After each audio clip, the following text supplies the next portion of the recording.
মনে করো হঠাৎ মাঝরাতে ঘুম ভেঙে গেল এবং ঘুম ভাঙা চোখেতে গেলে যে বারান্দার চেয়ারেতে একজনকে বসে আছে, একটা 10-12 বছরের একটা বাচ্চা। কিন্তু আমাদের ঘরে তো কেউ 10-12 বছরের বাচ্চা নেই। তুমি ভয় পেলে, কিন্তু সাহস করে একটু এগিয়ে গেলে এবং সেই 10-12 বছর বয়সের বাচ্চার কাঁধেতে হাত দিলে।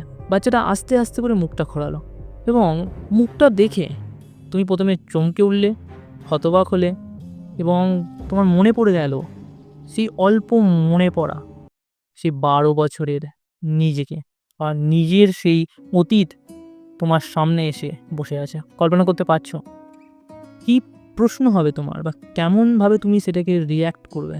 যদি তোমার অতীত তোমার আগে তোমাকে জিজ্ঞাসা করে, তোমার প্রশ্ন করার আগে তোমাকেই জিজ্ঞাসা করে যে আমি কি সত্যি এরকম হতে চেয়েছিলাম, আমি কি সত্যি কিছু করতে পারতাম না, তুমি যে আমার ভবিষ্যৎ, তুমি এখন কি সত্যি কিছু করতে পারো না, আমি কি এতটাই দুর্বল?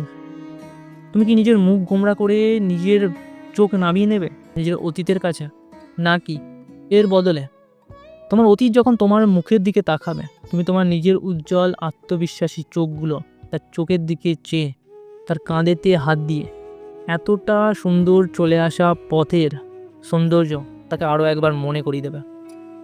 তাকে মনে করিয়ে দেবে যে তার হার না মানা স্বভাবের ফলাফল। তাকে মনে করিয়ে দেবে সবসময় কিছু না কিছু ভালো শেখার ফলাফল, ভালো চরিত্র বানানোর ফলাফল, ভালো অভ্যেস বানানোর ফলাফল। নিজের অতীতের সাথে নিজের এতটা চলে আসা সেই পথকে আরও একবার মনে করিয়ে নেবে। নিজের একটা ভালো ভবিষ্যতের ব্যাখ্যা তুমি তোমার নিজের অতীতকে দেবে। কোনটা করতে পছন্দ করবে ভেবে দেখেছো? কাল্পনিক হলেও হয়তো তোমাকে নিজের জীবনে একবার না একবার হলেও নিজের অতীতের সামনাসামনি হতেই হবে। তাই জন্যই হয়তো মাঝে মধ্যে আয়নার সামনে দাঁড়াতে পারো না। ধন্যবাদ।